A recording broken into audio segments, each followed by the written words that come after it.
जैसे उसके लिए अभी हम मर रहे हैं, उसको भी वही सजाए हो जाए। अनुभवी आंखें सच दिखाते हैं। दुमका की बेटी जला दी गई, मार दी गई। आपको याद होगा निर्भया कांड, दरिंदगी की हद पार हुई थी और पूरा देश उबल पड़ा था। आपको याद होगा रिंकू हत्याकांड, बीच चौराहे जलाकर मार दिया गया था। पूरा देश तब भी खूब बवाल मचा था। तेजाब कांड और न जाने ऐसे कई कांडों से भर गया है हिंदुस्तान के दिल पर छलनी करता, फफोले बनता यह पीड़ाजनक कांड। आप देख रहे हैं अनुभवी आंखें और मैं हूं आपके साथ संतोष गुप्ता। आपको बता दें कि झारखंड के दुमका की बेटी, जी हां अंकिता सिंह, जिसको शाहरुख नाम के एक युवक ने जबरिया प्यार के लिए जला डाला। जी हां, जब उसने प्यार से किया इनकार तो फिर घर में घुसकर पेट्रोल छिड़क कर जीवित जला दिया। जरा सी किचन में आप जाइए, कभी माचिस जलाते हुए या मोमबत्ती जलाते हुए या किसी भी वजह से जरा सी चिंगारी आपको छू जाता है तो आप उस जलन का एहसास कीजिए। बता दें कि शाहरुख ने अपने एक अन्य दोस्त छोटू नाम का, उनके साथ मिलकर अंकिता को जलाने उसके घर जा पहुंचे। कितनी पीड़ाजनक और कितना दर्दनाक हादसा है ये। पूरा देश उबल पड़ा। अंकिता का नंबर लेकर वह उसे फोन करता था। अंकिता कहती थी मुझे फोन मत करो, और इस बाबत उसने अपने परिवार को भी जानकारी दी। आखिरी बार 22 अगस्त को फिर शाहरुख ने अंकिता को फोन किया और कहा कि मैं तुम्हें मार डालूंगा। उसने अपने परिवार को बताया। परिवार वालों ने कहा कोई बात नहीं, आने दो, देख लेंगे। लेकिन उसे क्या पता था, चुपके से रात के बीच, अंधेरी रात के बीच, ऐसे समय में जब गहरी निद्रा में सब सो रहे होते हैं, तब वह सन की आशिक पहुंचेगा और जीवित जला देगा। देखिए कि कैसे बेशर्म हंसी हंसता है वह, और पूरा देश उबल रहा है। अंकिता खत्म होने से पहले, इस जिंदगी को विदा देने से पहले, अस्पताल में जो कुछ बोली है उसे आपको और हमको समझना होगा। उन्होंने कहा कि जो मेरे साथ हुआ, शाहरुख ने जो मेरे साथ किया, वैसे ही पीड़ाजनक मौत उसे भी मिले, यही मेरी आखिरी इच्छा है। और उसकी यह आखिरी इच्छा कानून कब पूरा करेगी, यह भी सोचने वाली बात है। देखिए ये वीडियो। जैसे उसके लिए अभी हम मर रहे हैं, उसको भी वही सजाए हो जाए। आप ऐसा चाहती? हाँ, हम घर में अपने पापा को 10 बजे रात को आए, पापा को बोले, पापा ने ठीक है सुबह होगा तो देखते हैं। और उसको 4 बजे आके खिड़की से पेट्रोल फेंक के और आग जला के भाग गया। तो पेट्रोल कहाँ पर फेंका गया था? पेट्रोल एक डिब्बा में 2 लड़का था, वो और एक छोटुआ था।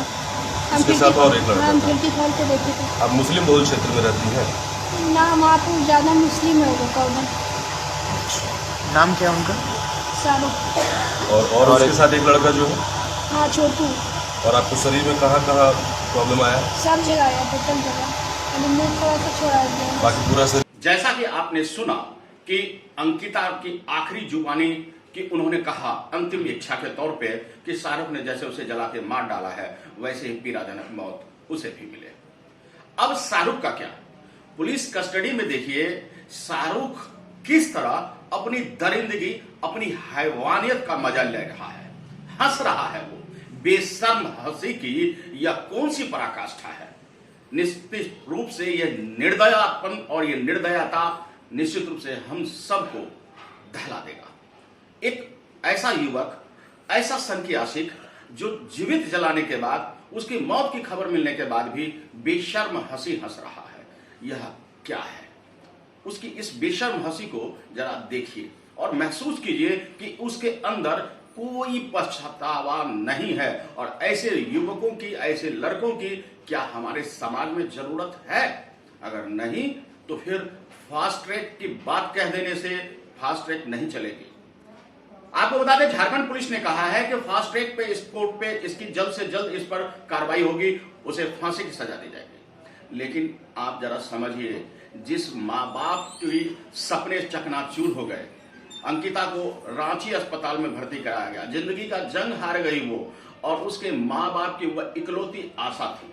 अंकिता ग्रेजुएशन के बाद कुछ करना चाहती थी, परिवार वालों के लिए, अपने घर की माली हालत सुधारना चाहती थी, लेकिन वह चली गई। ऐसी ही कहानी थी निर्भया की। वह भी मेडिकल की पढ़ाई करने के बाद घर की माली हालत सुधारना चाहती थी, लेकिन हैवानियत की शिकार हो गई। यहाँ अंकिता के साथ भी कुछ ऐसा ही हुआ। वह भी अपने घर की माली हालत सुधारना चाहती थी, लेकिन जिंदगी का जंग हार गई। जंग तो माँ बाप भी हार गए बेटी को जिंदा घर वापस लाने की, लेकिन क्या हम भी जंग हार गए? कानून के सहारे क्या हम उन्हें सजा नहीं दिला सकते? शाहरुख जैसे दरिंदों को कानून के ही रास्ते, लेकिन ऐसी सख्त सजा मिलनी चाहिए जिससे कि आम लोग ऐसी गलत घृणित अपराध करने से बचे, तौबा करें। जय हिंद दोस्तों, आज के लिए इतना ही, लेकिन आप मनन जरूर कीजिए और एक आवाज इस अंकिता बेटी के लिए, इस बहन के लिए जरूर उठाइए, ताकि फास्ट ट्रैक चलकर जल्द से जल्द कानून का फैसला आए और जल्द से जल्द एक सामने उदाहरण पेश हो देश के लिए कि ऐसे दरिंदों के लिए इस देश में कोई जगह नहीं। आपको बता दें कि फांसी के सजाने के बाद भी हाई कोर्ट है, वहां अपील होगी, फिर हाई कोर्ट से सुप्रीम कोर्ट जाएगा, फिर एक राष्ट्रपति को याचिका भेजी जाएगी और इन सब में एक लंबी प्रक्रिया गुजरेगी। कानून के इस लंबे सफर तक आप भी थक चुके होंगे, हम भी भूल जाएंगे और फिर कहानी धीरे धीरे कछुए की चाल से बढ़ेगी। नहीं, ऐसा नहीं होना चाहिए। जल्द से जल्द कुछ निर्णय हो, कानून में बदलाव हो, चाहे जो भी हो, लेकिन फैसला जल्द आना चाहिए ताकि इस तरह के घृणित अपराध नहीं हो। जय हिंद दोस्तों, करेंगे हम देश की बात सच के साथ।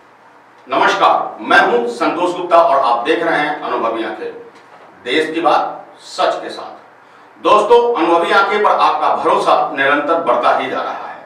यही वजह है कि अनुभवी आंखें आपकी पहली पसंद है। आपके हक हुकूक की लड़ाई के लिए हम सदैव तत्पर रहते हैं और इस मुहिम को बनाए रखने के लिए हमारा हौसला अफजाई भी आपका ही काम है। आप चैनल को अगर पहले से सब्सक्राइब कर रखे हैं तो उसे भूल जाइए, एक बार फिर से चैनल को सब्सक्राइब जरूर कीजिए। नीचे सब्सक्राइब बटन है, उसे दबा दीजिए ताकि सब्सक्राइब हो जाए और घंटी बनी हुई है उसे भी टच कर दीजिए ताकि आपको नोटिफिकेशन हमारी खबरों का तुरंत मिल सके, आप अपने पसंदीदा चैनल को देख सके। आपके सब्सक्राइब करने के बाद निश्चित रूप से हमारा हौसला बढ़ेगा और हम बेहतर तरीके से आपके हक हुकूक की लड़ाई लड़ पाएंगे। इस मुहिम से जुड़िए और सब्सक्राइब कीजिए।